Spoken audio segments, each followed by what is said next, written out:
میری یہ شادی مکمل خاموشی سے ہوئی تھی. ابھی باہر اس کی ہوا نہیں لگی تھی. میں بہت سعد مہری سے استاد صاحب سے پیش آیا. انہوں نے واضح طور پر محسوس کیا ان کا رد عمل ان کے احساسات کا مظہر تھا.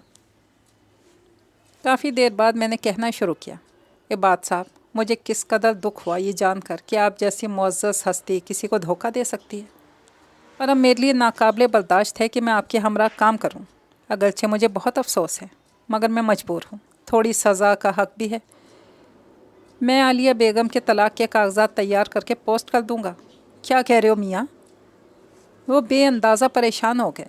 میں ایک تعلیم یافتہ بیوی مسلم اعضاء کے ساتھ چاہتا تھا، وگرنہ میری پہلی بیوی عادت کی بری نہیں، نہ ہی اپاہج ہے. میں آپ پہ واضح کر رہا تھا کہ میں دوسری شادی شوقیہ نہیں، حالات کے تقاضوں سے مجبور ہو کر رہا ہوں. بہرحال جو ہونا تھا ہو چکا. میں شادی کر چکا ہوں.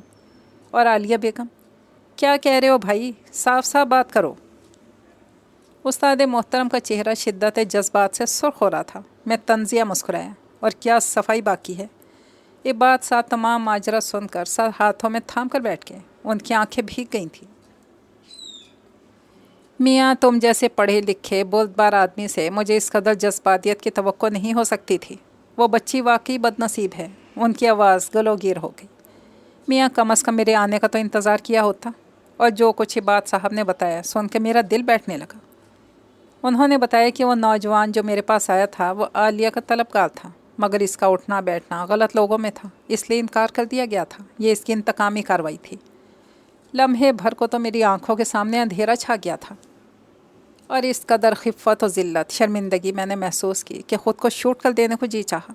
میں نے استاد محترم کے پاؤں چھو کر معافی مانگنا چاہی تو میری آواز بھر آ گئی. مگر عباد صاحب کو ایک چپ سی لگ گئی تھی. وہ تھوڑی دیر بیٹھنے کے بعد یہ کہہ کر چلے گئے. کاش میرا کوئی بیٹا ہوتا تو شاید یہ بچی اس قدر دکھ نہ اٹھاتی. اور اس روز میں صرف آنسو ہی پیتا رہا. ایسا لگتا تھا میرے دائیں جانب انوری بیگم ہاتھ اٹھا کر بد دعاؤں کے انگارے برسا رہی ہیں، اور بائیں جانب عالیہ کا آنچل پھیلا ہے، اور اس کے آنسو نہیں رکتے. گھر آ کر میں بہت بے چین رہا. روحینہ میرا جائزہ لیتی رہی. دوسری رات بھی جب انہوں نے یہی منظر دیکھا تو رہا نہ گیا. میں بولی، وکیل صاحب، خیریت تو ہے نا؟ کوئی بڑا مقدمہ ہے کیا؟ وکیل صاحب، میں نے سر اٹھا کر انہیں دیکھا. سبز ریشمی ساڑھی تھی، خوبصورت تر و تازہ چہرے پر تشویش تھی. ان کی ناک ہیرے کی لونگ سے بے حد سج رہی تھی. میرے سامنے غمگسار ساتھی کی طرح کھڑی تھی. میری ہمت نہیں پڑتی تھی انہیں حقیقت حال کہنے بتانے کی. بہرحال آیا تو کرنا تھا. میری آنکھوں میں تیرتا پانی دیکھ کر سخت ہراساں ہو گئی. اصل بات بتائیں، میں بڑی پریشان ہو رہی ہوں. بول بھی، انہوں نے تیکھے پن سے کہا. میں نے اصل بات بتا ہی دی. اس میں پریشانی کی کیا بات ہے؟ ان کے رشتہ داروں کی لگائی آگ ہے. آپ کی جگہ پر کوئی ہوتا یہی چکرتا. دیو نصیبہ ماری کو طلاق. فخر کی کیا بات ہے؟ روحینہ بیگم، عالیہ بے قصور ہے. میں نے انہیں احساس دلایا. مطلب کیا ہے آپ کا؟ بے قصور ہے. گھر لے آئیں اسے. اچھی طرح سمجھ لیں، آپ اسے طلاق دیں گے. اللہ ماری، میری جان تو کیوں عذاب ہو؟ میں نے کسی کا کیا بگاڑا ہے؟ نہیں بابا، سیدھے سیدھے طلاق بولو. نہیں ہوگا ہم سے برداشت. ہاں، میری دکھیا جان کی نزابوں میں پڑ گئی. پیچھے سوکن آگے سوتن. انہوں کی بد دعا کا اتنا خیال. میری جان جو آپ کی جان روئے گی. خدا کا خیر، خدا کا خیر نہ ٹوٹے گا اس پو. وہ رونے لگی. صورتحال خاصی سنگین ہو گئی تھی. اگلے روز آفس پہنچا تو نئی مصیبت سر پہ کھڑی تھی. عالیہ کے والد تیش میں کف اڑا رہے تھے. عباد صاحب اور مجھ پہ مقدمہ کرنے کی دھمکیاں دے رہے تھے. فی الفور طلاق مانگ رہے تھے، وگرنہ دوسری صورت میں جلد ہی وہ مجھ پہ مقدمہ دائر کرنے والے تھے. آواز بلند کہہ رہے تھے، آج ہی پرچی داخل کراتا ہوں میاں. میں نے صفائی پیش کرنے کی بہت کوشش کی. کچھ سننے پر تیار نہ تھے. میں نے گھر آ کر روحینہ انوری بیگم کو تمام بات بتائی. انوری بیگم تو مقدمے کا سن کر ہی رونے لگی. روحینہ الگ خوفزدہ ہو گئی. عالیہ کو بھی کسی طور برداشت کرنے پر راضی نہ تھی. کیونکہ میں نے شادی کے وقت کچھ نہ چھپایا تھا، اس لیے روحینہ بیگم کا تو مجرم نہ تھا. پھر مجھے ہر لمحے سمن کا انتظار رہنے لگا. میں نے حالات کا سامنا کرنے کی ہمت پیدا کر لی. اگلے روز میں سخت منتشر ذہن کے ہمراہ آفس میں بیٹھا ہوا تھا کہ چپڑاسی نے ایک سفید لفافہ لا کر دیا.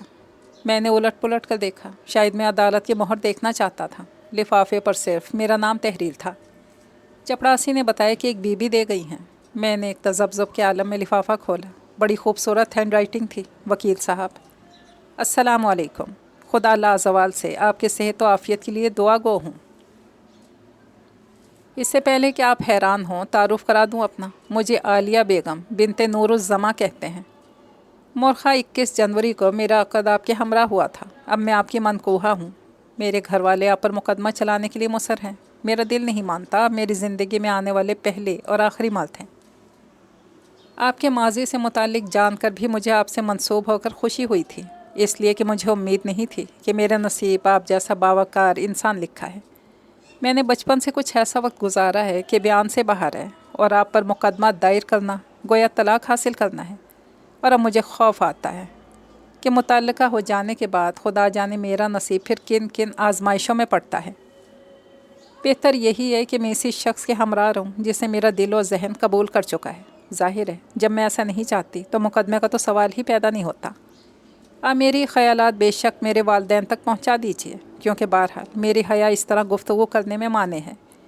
ان سے بھی میں مقدمہ دائر کرنے سے متعلق اختلاف رکھتی ہوں۔ میں نے قلم اٹھانے کی جرات صرف اس لیے کی ہے کہ موسم علم بدلتا نہیں تو پھر اس کی صورت ہی بدل جائے۔ آپ کے وجود کے سائے میں ہر علم منظور ہے۔ میں آپ کو قصوروار نہیں سمجھتی، شاید کوئی اور ہوتا تو اس سے زیادہ کر گزرتا، یعنی مجھے طلاق دینے میں لمحہ نہ لگاتا۔ بہرحال اب جو بھی کچھ ہوا کم تو نہیں ہے۔ بہرحال ناچیز عالیہ۔ پھر میں روحینہ بیگم کی طرف سے بالکل غافل ہو کر استاد مکرم کے دولت کدے پر حاضر ہوا۔ ان سے تفصیلاً بات چیت رہی۔ شب 1 بجے تک میں ان کے پاس رہا۔ رات 1 بجے کے بعد جب میں گھر پہنچا تو انوری بیگم پورچ میں کھڑی تھی۔ آج بہت دیر ہو گئی۔ جیسے میں گاڑی سے اترا انہوں نے تشویش سے پوچھا۔ ہاں، میں نے ان کی جانب دیکھا، ان کے کندھے پر ہاتھ رکھ کر کہا، بس کام زیادہ تھا، جاؤ تم سو جاؤ اب۔ وہ چلی گئیں۔ میں اپنے کمرے میں آیا تو روحینہ پیشانی شکن آلود کیے ایزی چیئر پر دراز تھیں۔ گھر میں فون ہے، فون ہی کر دینا چاہیے۔ کھولتا ہے دل کہ خدا معلوم کیا بات ہے۔ ارے بھائی، معاملہ ذرا الجھا ہوا تھا، بس دھیان نہیں رہا۔ کون سا معاملہ؟ عالیہ بیگم والا؟ انہوں نے گہری نگاہ سے مجھے دیکھا۔ اب کیا بکتے ہیں؟ تیکھے لہجے میں سوال آیا۔ کچھ نہیں۔ میں نے کچھ نہیں کے بعد بہت کچھ کہنا چاہا، اور پھر میں نے جو کچھ کہنا چاہا تھا کہہ دیا، بہت محبت و عجز سے، مگر وہ بپھر گئی۔ میں آپ کو کتنا سمجھائی ہوں کہ فوری طلاق دیو، مگر ایسا کبھی نہیں ہوگا۔ سمجھ رہے نا آپ؟ مجھے ان سے اسی جواب کی توقع تھی۔ میں نے ان کے ہاتھوں کو تھام کر کہا، گناہ گار میں ہوں، خطا کار میں ہوں۔ میں نے طلاق دے دی تو ضمیر کے نیزے پر رہوں گا؟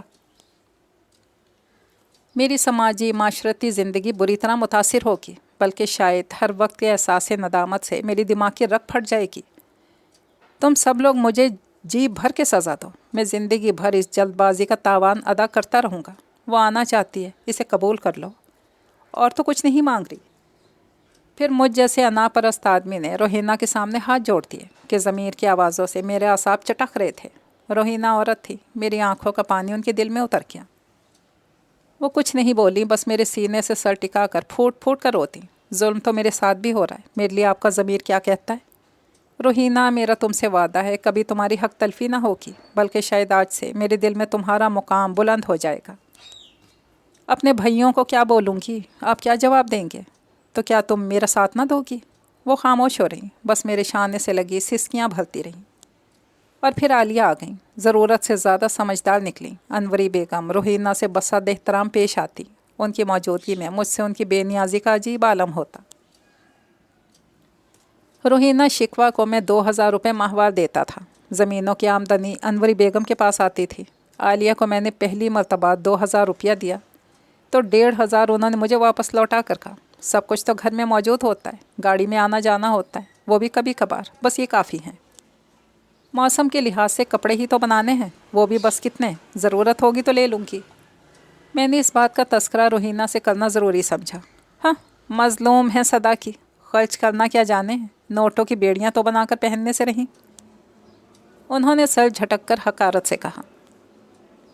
پارٹیز میں زیادہ تر روحینہ ہی میرے ہمراہ ہوتی تھیں، کبھی عالیہ کو کہتا بھی طرح دے جاتی۔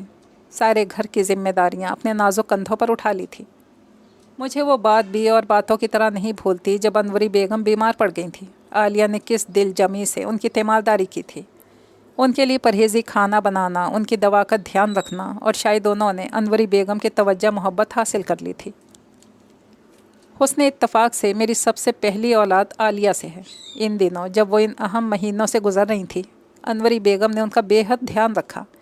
عالیہ کے کام آگے بڑھ کر کیا کرتی تھی۔ عالیہ کے چہرے پر چھائی زردی اور ان کے چلنے پھرنے میں تکلیف کا تاثر انوری بیگم کی محبتوں میں چھپ جاتا تھا۔ یہ فضا میرے لیے سکون کا باعث تھی، اور اس کے لیے میں عالیہ کا ممنون تھا، احسان مند تھا۔ ان دنوں میں عالیہ کو دیکھتا تو اپنی جلد بازی کے کیے گئے فیصلے پر پچھتاتا رہ جاتا۔ جب وہ اس گھر میں آئی تھیں تو بے حد نازک سی تھی۔ اب ان کا جسم بھاری ہو رہا تھا، اس سے ان کی دلکشی میں نہ سمجھ میں آنے والا اضافہ ہو چلا تھا۔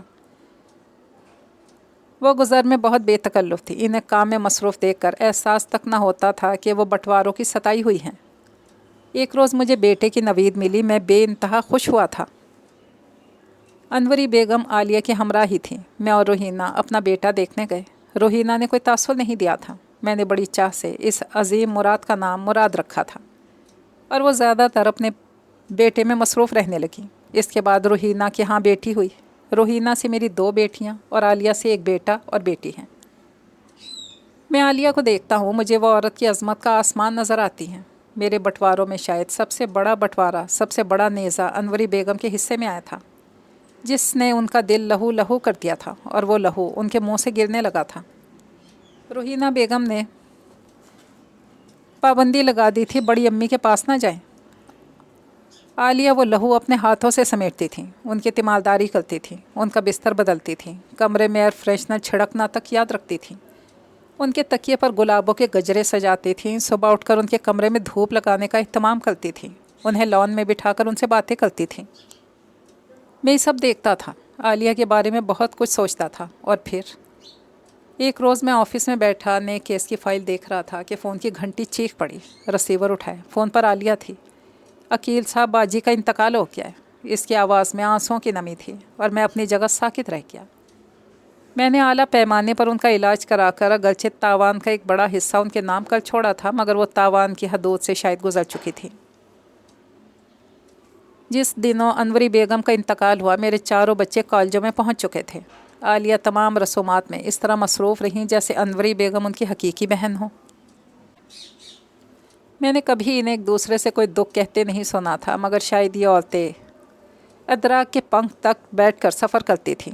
دنیا میں شوہروں کو اپنی بیویوں سے بہت سی شکایتیں ہو جاتی ہیں، مجھے عالیہ کی کوئی ایسی بات یاد نہیں جو قابل گرفت ہو۔ عالیہ نے اپنی اچھائیوں سے روز بروز میرے ضمیر کا پھندا تنگ کیا ہے۔ ان کا ہر مرتبہ کا کوئی اثار میرے قدموں تلے سے تختہ سرکا دیتا ہے، اور میں دل پر ہاتھ رکھ کر پہروز سوچتا رہتا ہوں۔ اور جیسے آج ہوا، روحینہ سے میری 2 بیٹیاں ہیں، روشینہ اور روشنی، اور عالیہ سے میرا پہلا بیٹا اور اس سے چھوٹی تابندہ ہے۔ عالیہ کے رشتہ داروں میں سے آج تابندہ کا رشتہ آیا تھا۔ عالیہ کو وہ لڑکا بے حد پسند تھا۔ اکثر ذکر کیا کرتی تھیں، مگر روحینہ ہتھے سے اکھڑ گئیں۔ عقیل صاحب، آپ تو باپ ہیں، آپ کے لیے تو روشی تابندہ برابر ہونا چاہیے۔ روشی بڑی ہے، اس کا حق ہے۔ کیا ہوا جو لولی لنگڑی ہے میری بچی؟ روحینہ، رشتہ تابندہ کا آیا ہے، منگنی کر دیتے ہیں، شادی بھی نہیں کریں گے۔ میں نے سمجھایا، اس طرح میری بچی کا کمپلیکس میں مبتلا نہ ہو جائے گی۔ چڑھ کر گویا ہوئیں۔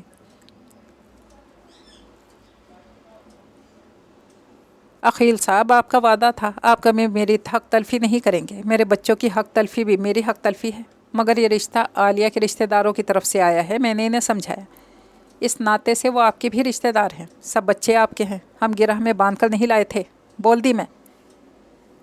وہ کچھ سننے پر آمادہ نہیں تھیں۔ اس لمحے عالیہ نیپکن سے ہاتھ صاف کرتی اندر چلی آئیں۔ کوئی بات نہیں آپا، ٹھیک ہی تو ہے، روشی بڑی ہے، آخر ہماری بڑی بیٹی ہے، ہم پہلے اس کو بیاہیں گے، یہ تو کوئی ایسا مسئلہ نہیں۔ بھائی میں آئیں گے تو کہوں گی ان سے۔ میں اور روحینہ خاموش بیٹھے رہ کے، اور میں اپنی جگہ پتھر سا ہو گیا۔ عالیہ، بس کرو بس کرو، اب تو پھندا شہرک کو چھونے لگا ہے۔ کتنی خوشی سے کل کہہ رہی تھی، میں بہت خوش ہوں، کتنے اچھے لوگ ہیں۔ تابندہ ماشاءاللہ بہت قسمت والی ہے، اور اب کیا کہہ کر چلی گئی تھی۔ میں روحینہ کے پاس سے اٹھ کر عالیہ کے کمرے میں آیا تو وہ تابندہ کے شانے پر ہاتھ رکھے اسے کچھ سمجھانے کی کوشش کر رہی تھی، اور میں بہت کچھ جان گیا۔ صرف عالیہ کی خوشی نہیں تھی، شاید میری پریوں جیسی بیٹی بھی، اور میرا جی چاہا آج سب سے لڑ کر عالیہ کو صرف اور صرف ایک خوشی دے ہی ڈالوں،